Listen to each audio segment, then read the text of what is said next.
Hello there, and welcome back to the Codex. So, Lavos Prime Access has finally released into the game. It's very exciting. It's a very good Warframe.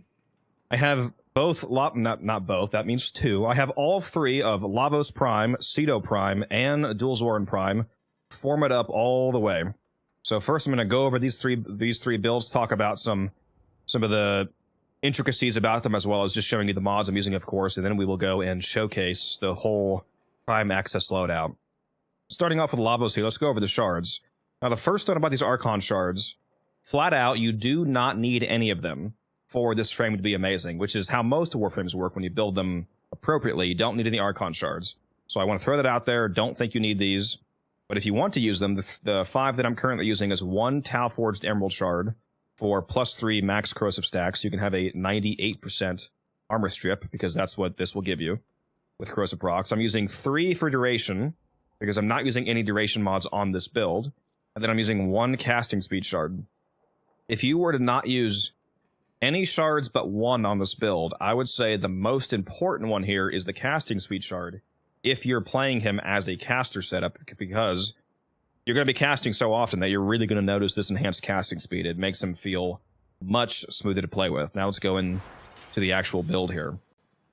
Now, right off the bat, this is, of course, not a cheap build. I did go double umbral in terms of the polarities. This is a triple umbral build using all 3 of the umbral mods. And it's because his base values, if we look at them here, are really good. He has 800 base health and 675 base armor. So using a triple umbral setup plus adaptation makes him exceptionally health tanky. This build, especially with good weapons to where you just kill stuff, obviously, around you, this build will survive very deep into Steel Path, longer than most players will need a Warframe to be able to survive. So this will absolutely work out wonderfully for you. I've already used it in, like the standard 5, 10 minute, 20 minute, 30 minute, even an hour plus runs that you might actually reasonably do. This will perform perfectly fine, especially paired with one of the arcanes I'm using is Arcane Grace. So on top of this incredible 2,240 health, we have Grace, constantly regenning that whenever you take damage, essentially. So it's just total passive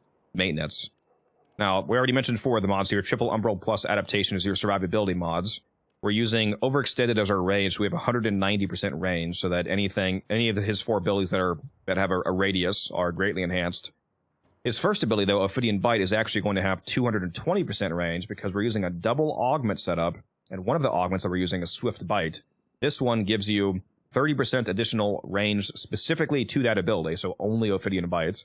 So this will have 220. And it also has the very good effect for caster setups of reducing the cooldown of your other abilities every time that you Swift Bite at least 4 enemies.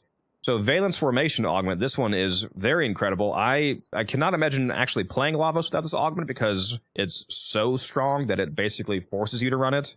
It allows you to imbue your loadout with guaranteed elemental damage. And somewhat recently, they changed it to essentially work like Toxic Lash, where instead of being a combining damage type, this will apply the damage bonus on the side, and it's also guaranteed status. So, for example, if you're running a weapon that does pure electric damage, if you imbue Toxin, the Toxin will not combine. It will be uncombined Toxin on the side, and your weapon will continue to do the electric that you haven't modded for. So it's very nice, and it allows you to use elemental combinations that are typically literally impossible to have together because it's uncombined. So, very good. This last mod spot here, Transient Fortitude, this is what I call the flex slot on Lavos. Depending on how you want to play him, you might change this mod to something else, like it could be Archon Continuity if you want a duration mod on him. And the reason why you would use Archon Continuity instead of Prime Continuity is because there's really no reason not to, because this gives you the same amount of duration, but it also gives you a free corrosive proc whenever you proc Toxin. And he will be proccing Toxin with his abilities because of his first ability, Ophidian Bite. Now, you could also do Blind Rage if you didn't care about the negative efficiency that it gives you, and that would of course buff up your Valence. It would buff up the ability of your 4th, and so on, so on. If you wanted to do a pure, weapons platform build on him, then you probably don't care about Swift Bite. So you could consider dropping this for more strength as well, or another survivability mod if you think you need that. There's definitely multiple ways to play him. Speaking of weapons platforming, this mod setup here allows you to very easily do a hybrid build of both a ton of weapon damage, primarily from Valence Formation. Also, we're using Combat Discipline plus Arcane Avenger. Arcane Avenger gives you a flat 45% crit chance increase. And the trigger condition for that is on damaged. So Combat Discipline, since it hurts you every time that you take health damage, basically means that this is up 24/7. You'll have a constant flat plus 45% crit chance to your loadout the entire time. And you can counteract that health loss both because you have Arcane Grace on, constantly healing you, and again, Ophidian Bite, another effect that it has is that any enemy that you hit with Ophidian Bite heals you. So it's very easy to completely ignore the downside of this aura. And then I'm actually using Prime Surefooted, and I just realized that's really stupid on Lavos because he has knockdown immunity built in. His passive, Energy and Universal Orbs, every time that you pick one of those up, you get status immunity for 10 seconds. So if you're consistently picking that up, you already have knockdown immunity because being knocked down actually counts as a status effect. So consider replacing this. Keep in mind that you pretty much don't need to run Prime Surefooted. I'm just going to keep it on here for now because it's not going to make a difference. The build, it doesn't need any particular Exilus, but just keep in mind, swap that out for whatever you want to use. Now on to the Cedo Prime. The regular Cedo was already an excellent shotgun. It's one of the best shotguns in the game, one of the best weapons in the game, especially because it's alt fire applying so much status. The unique trait is alternate fire launches a bouncing glaive with guaranteed status chance. Primary fire deals 60% additional damage for each status effect on the target, and it converts secondary ammo pickups to 50% of shotgun ammo when wielded by Lavos, which we are benefiting from right now because we are using it on Lavos. So this is a fairly normal hybridized build. I'm using Corrosive Cold right now, plus the guaranteed element of whatever you get from the Valence Formation augment on Lavos, so keep that in mind.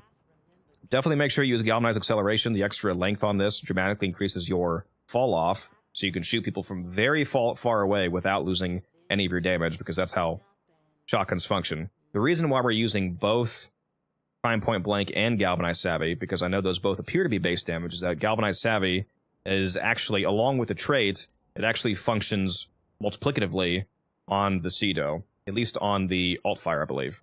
So this is actually going to be multiplicative to Point Blank in some cases.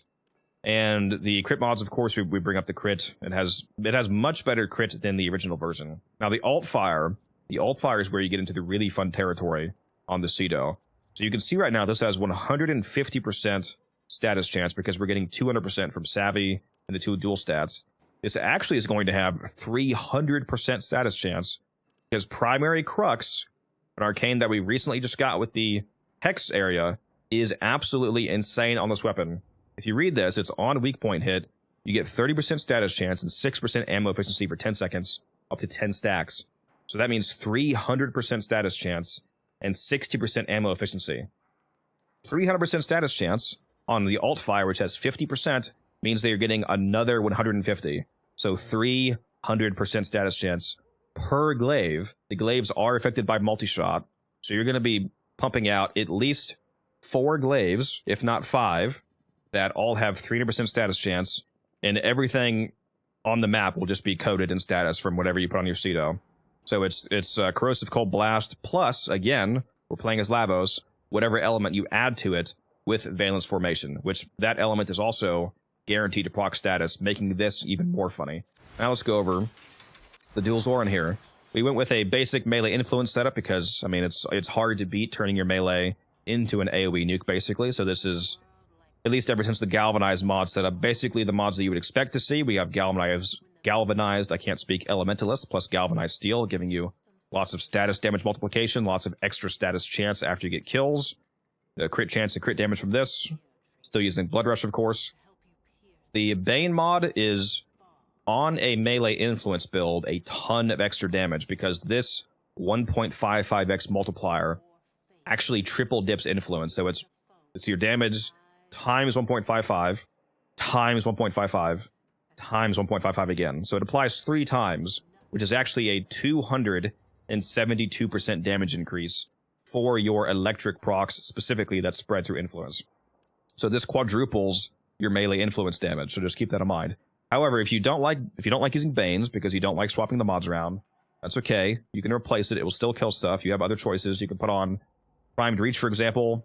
I would say you can put on Primed Fury, but we're already running Berserker, so that's kind of unnecessary amount of attack speed. So you'd probably use Primed Reach Or maybe you could use one of the Gladiator mods, like Gladiator Might, for example, would give you 60% crit damage, and it would also give you 110% critical melee critical chance once the side effect is stacked up all the way, because this is a combo melee, so you'll be sitting at 12x, and that'll give you 110% crit chance. So that's crit damage and crit chance.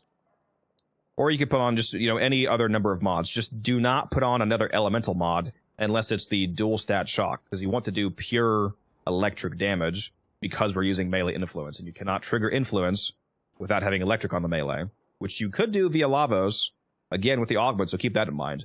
As you can see, Lavos really likes making weapons much stronger. Oh, also the passive on this is super funny, by the way. The unique trait is, for those of you that are the OG players of Warframe, like myself, you got airborne melee slide attacks will boost movement speed, and landing cancels the effect. So basically, this is a meme about how the dual Zoren and the Tombo and whatnot used to be used for coptering. So you hop up in the air, you do a slide melee, and you kind of fling yourself forward, like the good old days. So that is pretty funny. One more note about weapons for Lavos is, if you want to go really caster heavy, bring a primer like the Epitaph, because there's something you can do called Heat Inherit. The way that heat proc works, I'll try to explain this fast. The way that heat procs actually work is that the first heat proc that you apply to an enemy is what determines both the heat percent and the Bane multiplier on the enemy. And both of those multipliers carry over to the entire heat stack. So if I shoot enemies with the Epitaph first, and that generates the first heat proc on them, that will boost the base heat value from the proc by 165%, and the Bane multiplier will double dip, and that will apply to every other heat proc that builds upon that stack, even when it's from other sources. So if I shoot them with the Epitaph, and then use Lavos's Catalyze, for example, especially if you infuse Catalyze with heat damage from his augment, which will carry over to Catalyze and further act as more heat weighting, that will massively increase the damage of the burn proc from Catalyze. You can literally kill like level cap enemies with Lavos if you play him appropriately. It's actually insane how much damage he does because of this ability here, Catalyze. You basically light enemies on fire, and it does it continues to double its damage for each status effect that you have on the enemy. And that's multiplicative. So you go 2x, 4x, 8x, 16x, 32x, so on and so on. Every status literally doubles the previous multiplier. So it's incredible. Now, let's hop into a mission. Let's throw on Nautilus, which I actually forgot to mention. The reason why I'm using Nautilus is, here's the build, by the way. Highly recommend Synth Deconstruct, because it can make your companion drop you more health orbs, and those health orbs will be turned into universal orbs by Lavos, and those will give you stats immunity. Quick note. Also, you can use a Verglass with this Shiver Primer, is what I call it, Shivering Contagion. If you put Shivering Contagion on your companion, I have Cold on the actual weapon build here, so it will freeze whole groups of enemies with Shivering Contagion. But for those of you that don't know, this mod actually applies to your whole loadout. So when you have this equipped on your Sentinel, it actually makes your Warframe, your primary, your secondary, and your melee, anything in your loadout that procs cold, it will spread cold status effect to nearby enemies. So Shivering Contagion is actually fucking insane on a Sentinel weapon. All right, now we're going to hop over into a mission and see how this performs. All right, so we are here in a Steel Path Conjunction Survival. It's a level 200 survival, roughly. Although not these starting dogs. For some reason, they're only level like 80. Let's fly around with his second ability, pop his third. Turn all the orbs into universal orbs around us. Throw out the Epitaph here, throw out Catalyze. Burns everybody. Use your Ophidian Bite to both hit Toxin on enemies, heal yourself, and reduce the cooldown of your other abilities thanks to the augment. Make sure that you also use your third ability to reduce your cooldown massively. Let's infuse heat to our weapon. Then cast Catalyze. We're at 35 kills. Now we're at 57 kills. Now we're at 61 kills. That was from one Catalyze cast. Because the ability is incredible.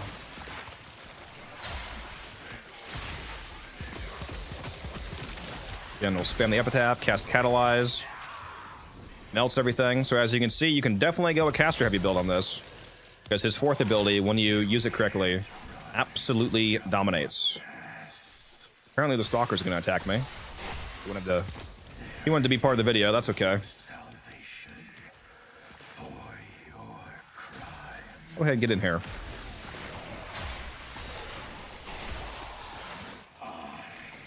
Let's stack up the melee.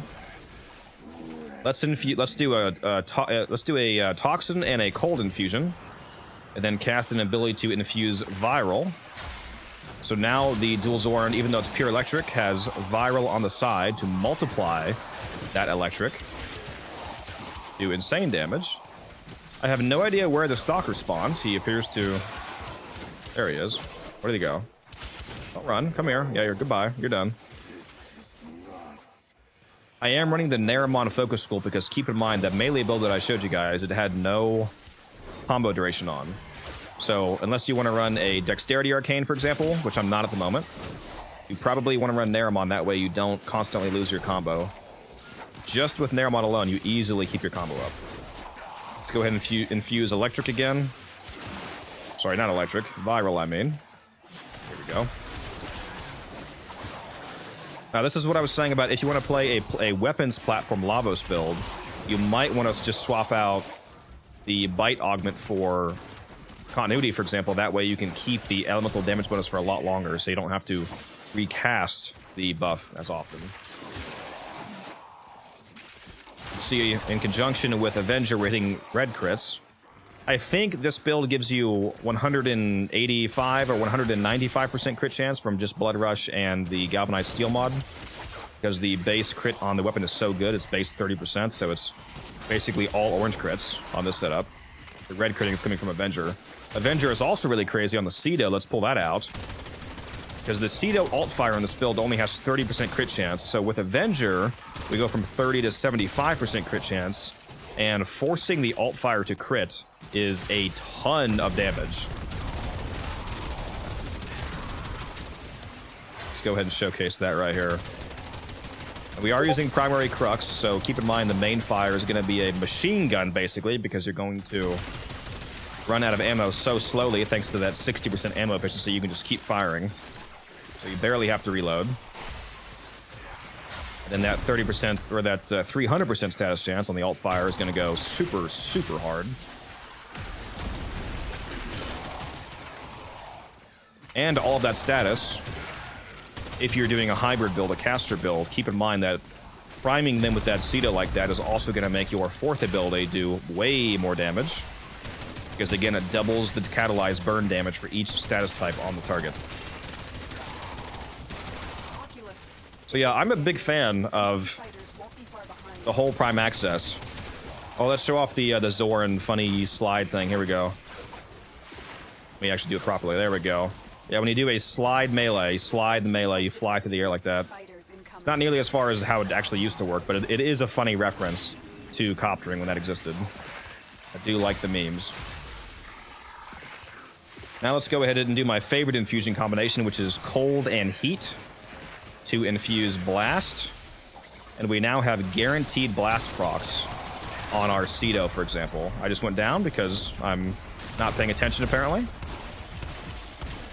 I would not have gone down if I was paying attention using my Ophidian Bite properly, because keep in mind, that heals you. So whenever you get low on health, you don't have to rely on Grace to heal yourself. You can just do an Ophidian Bite and be basically back at full health.